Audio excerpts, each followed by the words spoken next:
I thought the book was tremendous. I mean, it was very gripping, and I felt myself reading it very fast, like I didn't want to put it down. And great reporting too on the book. I learned so much about the case from the book because most of what I've learned about what happened that night in Idaho has been from YouTube or social media, which I want to ask you about later. Um, Really quick, with writing the book, did you ever have any challenges with getting information or talking to people or your sources? Was it challenging getting information for the book? Yeah, it was very difficult, man. So let's back up, say like a lot of what you learn is from YouTube and wherever, right? And that's how most people get, at least in your demographic for sure. Like, I don't know how old you are, it doesn't matter, but like it's easier to access news immediately on YouTube or whatever, or Twitter, X, whatever. And so, or TikTok, but, um, so you go there first because it's like if you're waiting for mainstream media, they'll come in, sometimes 9 hours later, and you got the thirst now. So you get online, you find out what's up. In the last hour, you can get updates hourly, basically from like what's updates with cases or whatever. Um, so like what a book does differently is take all that in some ways and say, okay, you've got all these blips and these headlines, and you consume your news in 90-second blips. You don't have much depth. You just want the headline. You just want to know what happened. Okay, they're up there. Okay, now they're looking. Oh, they arrest the guy. Okay, oh, they say he did it. Okay, I guess this guy did it, and that's it. And I've talked to so many people, hundreds of people now that are like, didn't he do that, or didn't that happen at the house, or didn't whatever? Because the last thing they read about the case or watched about the case was on day 3 or day 7 or day 9, and all they're just going on these little headlines. And what a book does, or what a writer of a book does, is oftentimes sift through all that, make sense of it, put it, sort of repurpose it in many ways, just so that there's context at least to say like, okay, here's what the world thinks, and that might take 20 pages or whatever, or here, spread out throughout the book. But here's what actually happened, and it contextualizes stuff for you. A book adds depth and layering and texture, and so a lot of my information as well came from other sources, like according to the Newsweek, or not Newsweek, but according to the New York Times, this and this and this or whatever. There's some of that in my book, according to this, according to them, according to that source, according to that, right? Because that was already out there. But you need that information in a book I can to address what people think or what people already heard from, the New York Times or CNN or Fox or whatever. And then you add texture and contextualization by doing interviews and doing your own research and investigation, right? Um, the interview part was difficult because the legal system, they put a gag order in place. There was, after a certain amount of time, I forget when this kicked in, but nobody was allowed to talk to reporters, and so nobody associated with the case. That means the victims' families or their attorneys or the legal people in the legal fields related to this case, or the prosecutors, or whatever.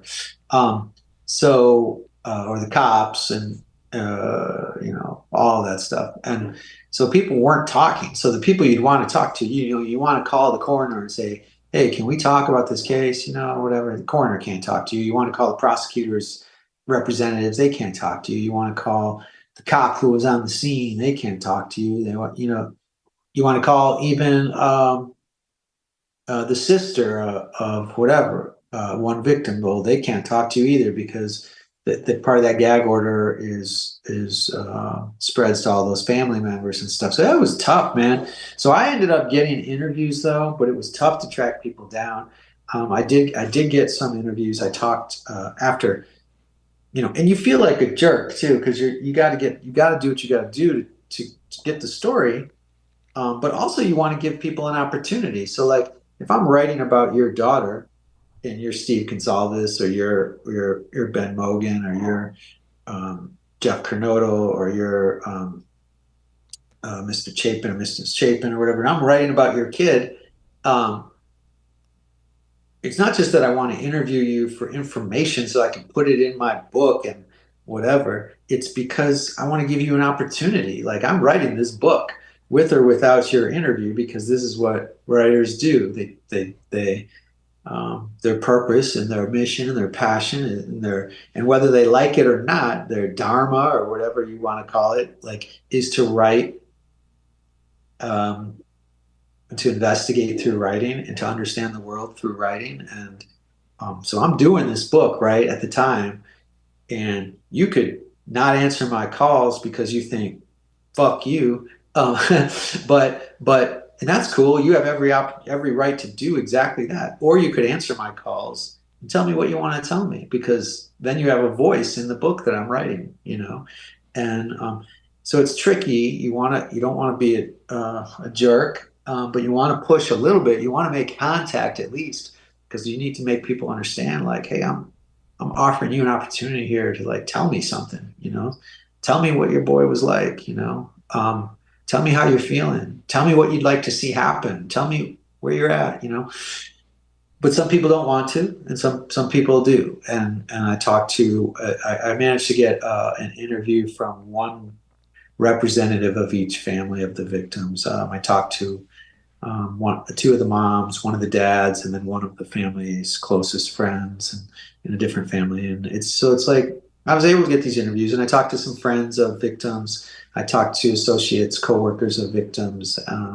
I talked to neighbors, and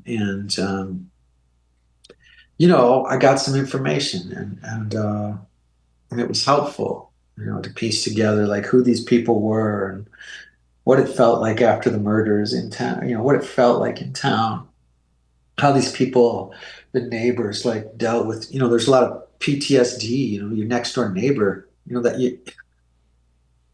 I mean, man, you live in a house, an apartment, whatever, and you talk to this guy out in the street, and yeah, what's up? You see him for a year and a half, and hey, what's going on? Oh, you got a new car, cool, whatever. Oh, hey, what was that girl's name? Whatever. Like it's like you just having conversations, and then the next thing you know, four people in that house are brutally stabbed to death. You know, it trips you out. It plays rough games on you, man. And so I got some of that story, for some of the neighbors and stuff. And it's that's important. It's not about exploitation or whatever. It's like, what are we all doing here? If we're not trying to understand the biggest issues in our lives, and life and death and big ticket issues. Like. It'd be one thing if I kept calling somebody and said, "Hey, man, tell me about your girlfriend." Like, why would I do that? I'll just do it. Just tell me. Like you'd seem like a psychopath, right? But no, man, this is not news.